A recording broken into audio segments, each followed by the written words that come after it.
21 na mapapanood dito sa Kapuso Network ang inaabangang Korean novela na My Love from the Star. At katulad sa ibang bansa sa Asia, inaasahang maging hit din ito sa Pilipinas.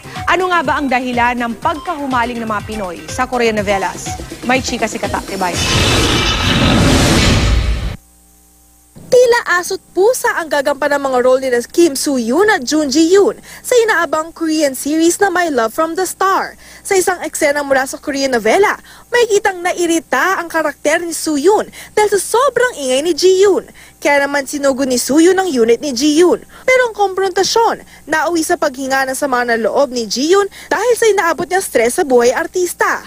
Ang iba pang nakakakilig na eksena, malapit nyo nang mapanood sa My Love from the Star. Isang English teacher si Marjorie Garcia sa nahuhumaling sa My Love from the Star.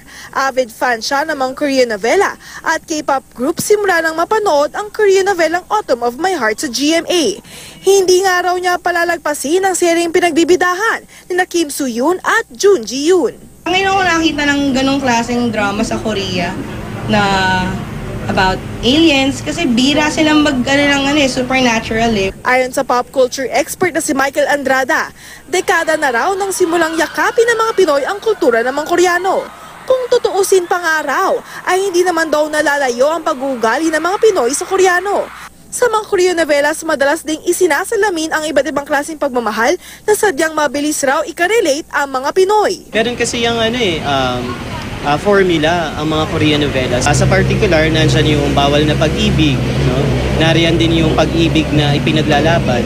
Nariyan yung pag-ibig hindi lamang doon sa mga sinisinta nila, kundi maging sa pamilya at sa bayan din.